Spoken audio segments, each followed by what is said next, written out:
Yo, what is going on, guys? Welcome back to another video. Yes, I'm bald. If you didn't watch the last video, Rangers beat the Hurricanes. I tweeted something out saying that I'd go bald if they did beat the Hurricanes. It happened, but we're moving on. And I thought it'd be a fun idea. I saw my boy Nordic 97. Go follow him. I'll probably link him. If I don't forget, I'm going to link him in the description of this. Do this series of grading every single first-year head coach and general manager. Great idea. Fantastic idea. So I thought I'd do the same. And I got to give my credit to my boy if he's going to inspire me to do this. So we're going to go through the 16 head coaches and general managers. There's 6 general managers, 10 head coaches that were hired from around early May, late April of last year to now. We're going to go through it. I'm going to grade it based on their expectations, based on how good of a job I thought they overall did. So without further ado, let's dive into it. I'm going to really spend a lot of time more so on the coaches because I did the tier list on the general managers on Tuesday a couple days ago. So you kind of know my thoughts on them based on their first season, considering that tier list was based on this season. So let's get into it. Up first, we have Chris Knobloch, who's obviously hired, 12, 13 games into the season. I'm going to go with an A. He went 46, 18, and 5 with the 703 points percentage, which is 115-point pace. Now, I think Jay Woodcroft did kind of get a rotten deal in terms of he was getting 870 goaltending, and as a result, he got fired. But Knobloch came in, really stabilized the room, stabilized the defense, especially. They stopped bleeding chances, as well as also just Stuart Skinner finally playing half decent. I think that he just overall did a very good job this year in Edmonton. Yes, the playoffs, if they lose in the second round to the Vancouver Canucks in 6 or 7 games, that's definitely disappointing, but I think Knobloch definitely proved himself to be a good coach. He was a very good coach with the Hartford Wolfpack of the New York Rangers organization, and right now he looks like one of the best up-and-coming coaches in the entire NHL, and he can't do much about the goaltending considering Stuart Skinner did kind of shit the bed in those first 3 games. As a result, they went down 2-1. Most recent game was pretty disappointing from a coaching standpoint. I thought Tocchet outcoached the shit out of him, but still, Knobloch overall, very good job. When he was hired, I think they had the best record from when he was hired on. I think they had the best record in the entire NHL. And I'm really looking forward to the Oilers with the full training camp, better goaltending, a better second pair than Nurse and Ceci, what they look like under Chris Knobloch. Next up, Craig Conroy. When looking at Craig Conroy, had a lot of work to do this season for the Calgary Flames. I'm going to go with the B+. I think that he understood the assignment, as the females like to say, in terms of trading, retooling. We are deep into a retool. We got to trade some guys, maybe not a full-on rebuild, but we got to get rid of some guys, get younger, add some assets. And when looking at it, I mocked the Tyler Toffoli trade, hand up. Sharon Govich outplayed him this season, on top of the fact that they got a third-round pick who turned out to be Suniev, who was very good at the college level this year. I really like the Lindholm deal, obviously, even though Lindholm is playing very good for the Canucks right now. Them getting a first, a third, Hunter Brustevich, Andrei Kuzmenko, who they can probably ship out next deadline if they retain 50% on him. I really like that. Didn't love the Hanifin or Tanev deals. I think they maybe they're like B-, B deals. It wasn't bad by any stretch, but overall, I think Craig Conroy did a good job. If he might end up trading Kuzmenko next year, Markstrom still could be traded this summer. So when looking at Conroy, solid job, B+. I'm just happy that he went that direction in terms of trading those guys instead of trying to run it back. Once they weren't really in the playoff picture that much or safely in a playoff spot, he decided to kind of nuke it. Zadorov trade was okay. 3rd-round pick, pretty solid. It definitely worked out better for the Vancouver Canucks, but Conroy, solid job. Next up, Spencer Carberry. When looking at Spencer Carberry, he's also going to get an A. For the Washington Capitals, no expectations for this season. Last year, they had 80, 82 points. Nobody was expecting this team to make the playoffs. They were pretty consensusly preseason ranked between, I'd say, 10th and 13th in the Eastern Conference. Make the playoffs, and especially an insane stat regarding the Washington Capitals. They were 22-12 when it came to 1-goal games. They did not lose 1-goal games in regulation. So that tells me that Carberry did a great job coaching in the third period in terms of at least getting his teams to overtime, getting points, and as a result, the Washington Capitals did squeak out a playoff berth this season. Going forward, it's going to be interesting considering they're not going to have any expectations. They're in this weird spot, and I think Carberry could be their coach of the future. Hopefully they don't can him just because they have a down year. If they miss the playoffs next year, he shouldn't get fired. Their team is literally slowly phasing out of this current core. So I like Spencer Carberry. I think he did a really good job this season. John Hines. I'm going to give him a B for the Minnesota Wild. The job that he did this season. 34, 24, and 5. Similarly to Chris Knobloch, I think Knobloch maybe a little bit more, but with Hines, I think it was more so just the goaltending. Also, Dean Evison got .880 goaltending to start the season. Wild started off pretty below average, and as a result, he got fired. I don't think John Hines' system came in massively and impacted it. He's a perfectly fine coach, and considering, again, 34, 24, and 5, that would usually get you into the playoffs over a full season. So I can't knock him massively. I think he did a perfectly good job this year for the Minnesota Wild. Is he the guy that's going to get him over the hump once their salary cap problems are done? I'm not so sure. Next up, Greg Cronin. When looking at Greg Cronin, I'm going to go with a B as well. When looking at him, obviously, the record is not that impressive. They were yet again at the bottom of the standings. But for me, I'm not really concerned with the standings for this Anaheim Ducks team. At least this season, I didn't have that much expectations. Yes, they did go out and get a guy like Killorn and Gudas to improve the team right now. But playoffs weren't the expectation. And especially considering a lot of their guys, Zegras, McTavish, Carlson, Killorn, Minchikov, all missed like 20-plus games. They had pretty bad injury luck. I'm more concerned with when their young guys played, how did they look? And when looking at it, I think Leo Carlson exceeded expectations. We weren't even sure if he was going to play in the NHL. Ended up playing like 18 minutes a night and pretty solid. McTavish took a step. Minchikov looked fantastic. Cronin is there to develop this next generation of Anaheim Ducks. And I think he did a pretty solid job this year, so I'm going to give him a B. Next up, Ryan Huska. Huska, I think I mispronounced this when I did a coaching tier list, but Huska, I believe it is. I'm going to give him a B-, similarly to some of these other coaches I mentioned before. Not a ton of expectations. Once they sold pretty heavily at the deadline, and before the deadline, they traded Lindholm, like late January. He didn't really have that many expectations. Calgary was a perfectly okay team. I can't really judge him on that, so I think a B-, maybe even a B, given that 4 of his 8 best players were traded during the season. That's kind of a tough hand to be dealt with. He's not going to be fully judged until probably not even next year, maybe the year after their mini little retool. I can't really have an opinion on him as a coach quite yet. Danny Briere, I'm going to give an A. Honestly, when I looked back at what he did this year, I should have probably had him when I did the general manager tier list. I probably should have had him in great. I'm not going to lie. I was really impressed with his overall body of work. Yes, he was hired at the end of last season, but for general managers, I counted this like as his first full year. But when looking at him, the Provorov deal was fantastic. Got a first and 2 second-round picks just to take on Cal Peterson's contract, as well as getting Sean Walker, who we're going to talk about later. They obviously traded him away. Then he dumped Kevin Hayes, which didn't get that much in return. I think it was like a 6th-round pick, but just to get that contract off was very good. Drafts Michkov in the first round at 7th overall, takes a risk.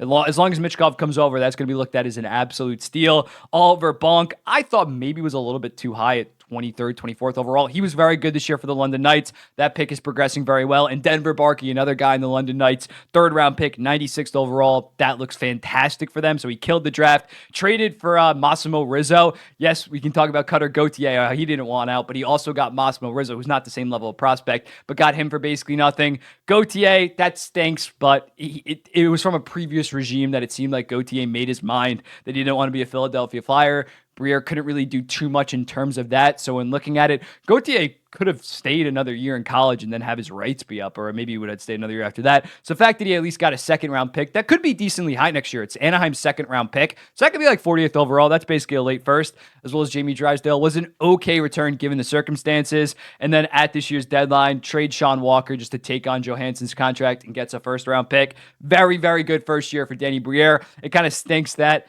if Philly made the playoffs, I think you'd be fine with, even though you're trying to retool, make the playoffs, have fun, fantastic, great for the core. The fact they kind of imploded stinks. You'd rather have that top 10 pick right now, maybe more of a rebuild tank, but still, they have a good future going forward, and I think Briere is a massive part of that. Andrew Brunette, A+, man. A+ for Andrew Brunette. Similarly to Huska, similarly to Carberry. No expectations for the most part this summer. They buy out Duchesne. They trade Johansson. They're not expected to do jack shit. And they make the playoffs. They make the playoffs pretty easily. I think they were a 99, 100-point team. Brunette's system is just fantastic at this point. You cannot deny his results, considering they won the President's Trophy in Florida when he was the head coach. Devils go from a 60-point team to 112, and then this year they go all the way back down to like 85. He is a fantastic coach. There's no doubt. He helps guys like Nyquist and Forsberg have career years this season. I just love watching the Predators play. Even though they're not the most talented team, they play a very fun style of hockey, and I think Brunette is a massive reason why, considering he is the head coach. And it's not even like they were fluky. When looking at it, they were 13% this year in goals percentage, and the underlying numbers were even better. They were 6th this year in expected goals percentage at 52.94%. They were a legit good team. Even out, obviously, the 16-game point streak that's going to get you into the playoffs. But even before that, they were a pretty good team. I was very impressed with Brunette. Now, when looking at Trotz, Barry Trotz, first year as general manager of the Nashville Predators, I was a little bit confused when he bought out Duchesne. I understood it, but I thought they were going to head more towards a rebuild, retool after that, and after trading Johansson. But no, he does that. He frees up some money, and then he signs two of the arguably the best contracts in free agency. When looking at it, Ryan O'Reilly, 4 years, $4.5 million.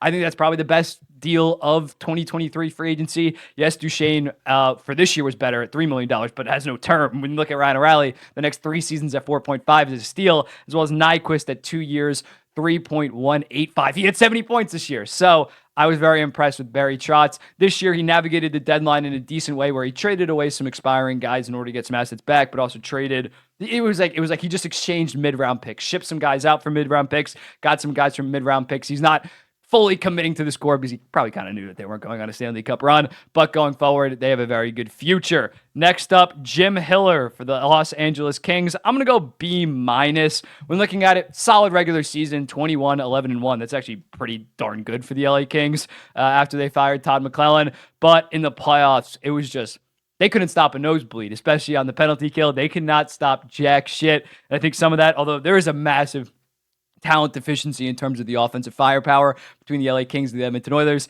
I'd be surprised if Hiller is brought back for the job. So for that reason, I think a B- is fair. Peter Laviolette, you got to give him an A+, especially after advancing past the Carolina Hurricanes. The Rangers needed more. They just looked like they needed a more structured team, and I think Peter Laviolette bought that this year. Gerard Gallant, his system kind of wore out. They got exposed against the New Jersey Devils. Laviolette comes in, gives guys like Alexis Lafreniere actually some exposure compared to being stuffed on that third line with Gerard Gallant. He has a career year. Artemi Panarin has by far the best year or the best full season of his career pretty easily. So when looking at the New York Rangers, President's Trophy, make the Eastern, first team to make the conference final this year, you got to give him an A+. You got to tip your hat to him, as much as I hate to do that. And he's part of the reason why I'm bold right now. Next up, Steve Stais of the Ottawa Senators. I said it the same thing in my tier list. I'm going to go with a C. I mean, you can't really knock him. The only thing that you can knock him for is the Tarasenko deal, but Tarasenko had a no movement clause. Very important summer this summer, considering what they do with Jacob Chikrin. I'm going to be very interested to see what happens there. The goaltending situation, he has his work cut out for him, but he hasn't really had that much work to do thus far as the general manager, considering he got hired in he got interim basis hired in like October, then full-time in like December or January. After Steve Stais, we have, of course, the Ottawa Senators interim head coach this season, Jacques Martin. I almost forgot about him just because they're already moving off him. He very much was a transitional coach, but he did go 26-4, went 500, better than DJ Smith, helped them kind of not tank at the end of the season. So as a result, they're picking 7th instead of like a top 5 pick, which kind of stinks, but they built some momentum heading into this season. Yeah, I think a B is fine. Nothing special. He didn't really do anything that stood out. Definitely stabilized the room after it kind of got sour with DJ Smith. So much losing. They lost I think it was 7 out of 10 games. DJ Smith finally was time to go. Martin was a veteran presence in the locker room and probably did help instill some wisdom into the room. So next up, Drew Bannister with the St. Louis Blues. He got the full-time job now. For his first year, I'm going to give him a B+. He went away, had a .602 points percentage. Basically, St. Louis was middle of the pack, middle of like the Western Conference wildcard pack in terms of they were like 10th or 11th when he was hired. They finished 9th, pretty clearly 9th in the Western Conference. Never really got that close to making it, but I do think they were a far more inspired side. He got some great goaltending from Jordan Binnington and Joel Hofer, but I think going forward, maybe not the guy in St. Louis, but it kind of as a transitional coach the next couple years, I think he can be a pretty solid guy. He definitely showed me he had a better winning percentage, points percentage than a Craig Berube, so that's pretty impressive. If they had him for the full season under the same pace, they would have ended up making the playoffs. So although St. Louis is not the most talented team, I think he did a pretty solid job. Next up, Patty Waugh. I am going to go with an A-. You look at it, he came in for Lane Lambert. The team was in like 9th or 10th, maybe even 11th in the Eastern Conference at that point. They were outside of a playoff spot. He goes 20, 12-5 in order to get, which is a 100-point pace, by the way, in order to get them into the playoffs. They looked far better defensively, although they did choke some leads, Stadium Series game, and obviously in the playoffs, but they did blow less games compared to Lane Lambert, when in the third period, every single game, you were just clenching your butt cheeks, scared as hell for what was about to happen. They were just a far better overall team going down the stretch, and the goaltenders played better under Patty Waugh. Maybe he was helping out, giving some pointers, but I was very impressed with Patty Waugh in his first season as a New York Islanders head coach. I can't wait to see what happens next year with the full season of training camp. Very much looking forward to that. Pascal Vincent, on the other hand, the Columbus Blue Jackets coach, I'm going to go with a D. Columbus kind of was expected to take a step this year after trading for Provorov, trading for Severson. You expect Johnny Gaudreau to have a bounce back year. Adam Fantilli's a day one impact guy. That doesn't happen. That does not happen. They kind of stink. And when looking at it, Columbus should be still rebuilding. Meanwhile, he had guys like Jiricek and Kent Johnson in the doghouse going up and down from the NHL, AHL. He had Fantilli on the fourth line at some points. I was very disappointed in Columbus's overall direction this year. They were prioritizing their older players over the young development of this team. Did not like to see that. Brad Treliving.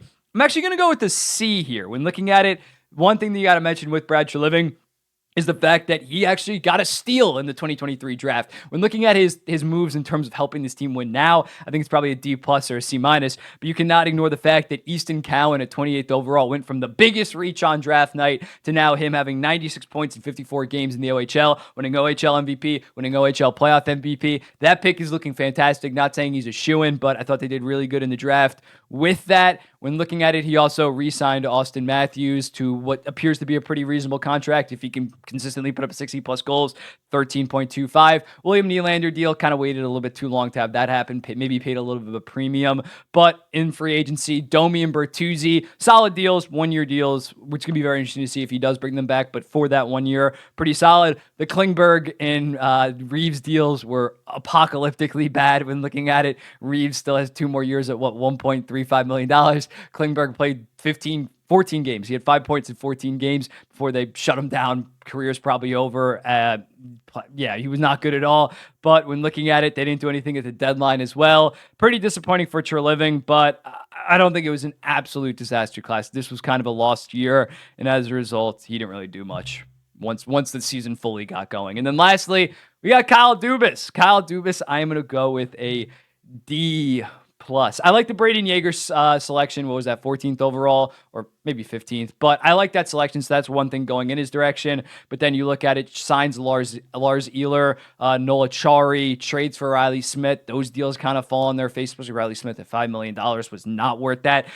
Plants his flag on this season, trading for Erik Karlsson, still gets some money retained, but 4 years at $10 million, makes his all-in move. That absolutely backfires. Nedeljkovic was also a good signing. I got to give him some credit for that, although he did kind of fall apart in the back half. But he went all in this year, failed pretty epically. They don't have their first round pick. It's not like they failed and then they jumped up in the lottery, got a high selection. They failed. Jake Gensel selection, didn't get a first round pick. Carolina didn't make the Stanley Cup Finals, so they got a second and 3 solid prospects that can maybe be something. And Bunting was okay, but when looking at it, I don't know what the plan is going forward, considering they just traded one of their second best player on the entire team. I don't know what the plan is going forward. Bunting's a nice piece, but he's not Jake Gensel, and those prospects are probably 2 to 3 years away from the NHL. So I think Dubas did do a very lackluster and below average and kind of just a bad job in his first year. He gets a D+. But yeah, let me know in the comments, what do you think about this video? Should I wear a hat?